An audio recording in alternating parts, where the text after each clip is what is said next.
Us Americans sure do love our pickup trucks, and so Hyundai is getting into the game with the introduction of this, the 2022 Santa Cruz.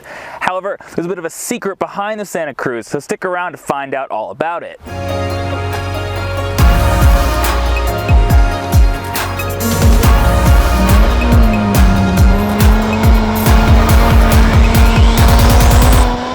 First things first, what is the Santa Cruz? After all, Hyundai's never really had a pickup truck in North America before.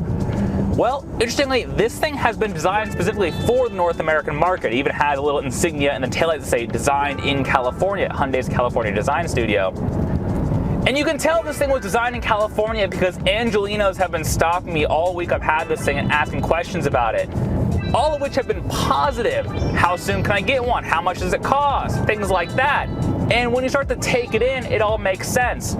You see, the form factor is smaller than most other pickup trucks. This thing is absolutely tiny, a really small footprint on the road. And that explains why it looks so punchy. I think aesthetically, this thing is fantastic to look at. It's like a concept car come to fruition.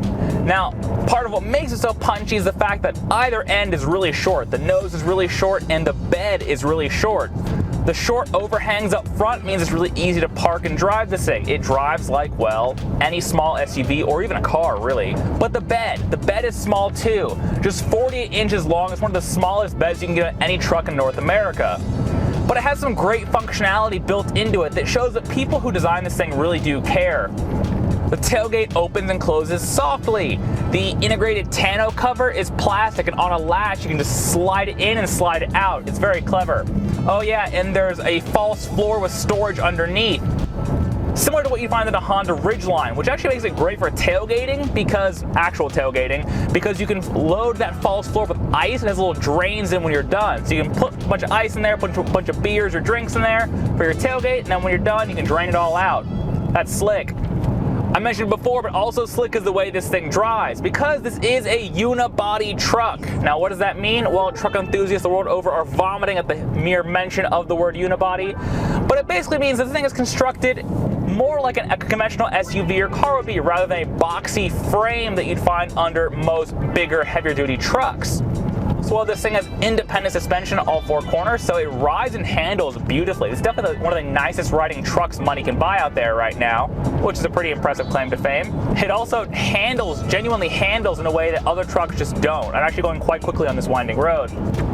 But the trade-offs to the better ride quality, quieter interior, and solid driving dynamics is the fact that, well, it's just not as tough for conventional truck stuff.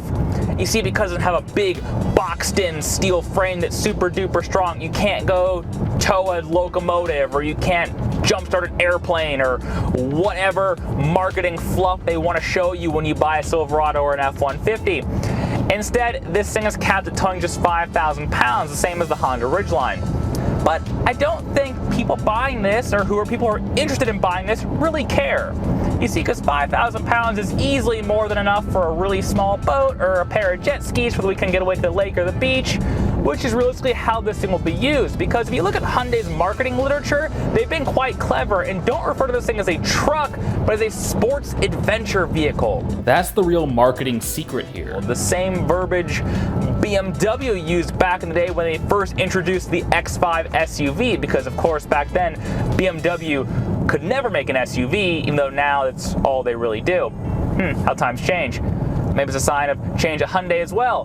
That's the sort of outdoorsy lifestyle they're trying to pitch to people who are going to buy a Santa Cruz. And it makes sense, because while this thing has all-wheel drive, it's not like a super heavy-duty four-wheel drive system like what you'd find on a Jeep, but it is more than adequate enough, as I've tested out here, to do a bit of trail running. You know, if you're going to go to the campsite or to the lake or the beach, this thing's perfect.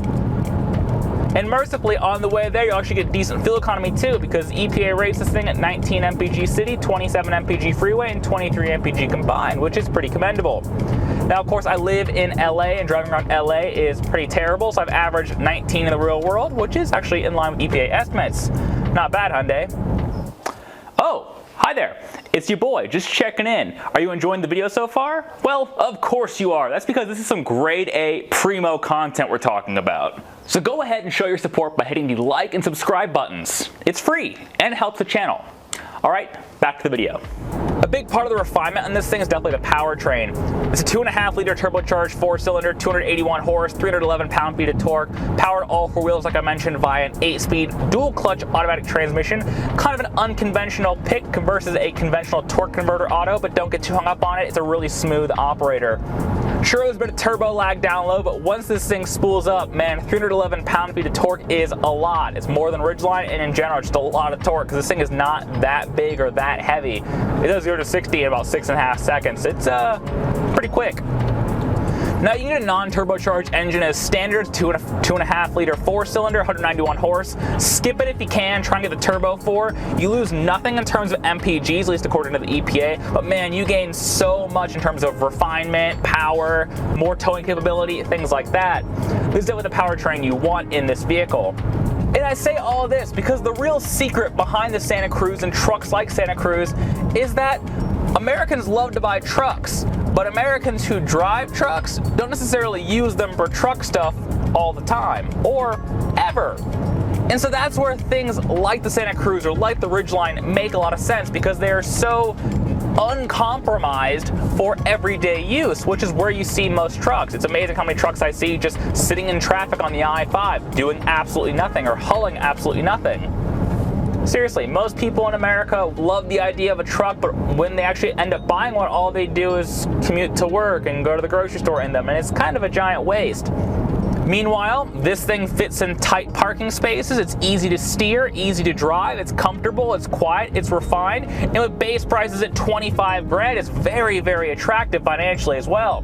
Granted, this is a fully loaded limited, it comes in at 41 grand, but from where I'm sitting, it's actually great value still. Leather, heated ventilated seats, CarPlay, Android Auto, big displays inside and out. The fit and finish in here is actually absolutely fantastic. So overall, this is a very attractive package from Hyundai, especially for people who want a truck but aren't necessarily, hauling 10 tons of lumber to a job site every day. If you want an everyday truck like a lot of people do, this makes so much sense. And while I'm talking about optioning your theoretical Santa Cruz up, you actually want to skip the limited trim, this highest one that I'm in. You actually want to go one below to the SEL Premium, I believe is what it's called. That's really the Goldilocks option for Santa Cruz. It costs around 38 grand, nicely equipped with all-wheel drive. It'll have most of the comforts and conveniences of this thing. You save about 4 grand, and there's very little compromise as far as what you care about every day. And because the SEL Premium costs about 37 grand, that's the same as the base price of, well, a Ridgeline. And let's be frank, a base model Ridgeline is kind of a penalty box compared to this thing. In order to get a Ridgeline that's even half decent on the inside, you can just drop closer to 45 grand, which makes this a great value in my opinion. So let's sum things up here. It's quiet, comfortable, looks great, gives decent fuel economy, and can do enough truck things to satisfy most people for everyday use. Is it going to replace the F-150s and Silverados at your local job site? Absolutely not. But for most people, this thing makes a ton of sense. Alright guys, that was my rambling on the 2022 Hyundai Santa Cruz. My name is Jake. You've been watching Drive, Break, Fix, Repeat, and I'll see you guys next time. We're going to do more fun things with cars. Bye.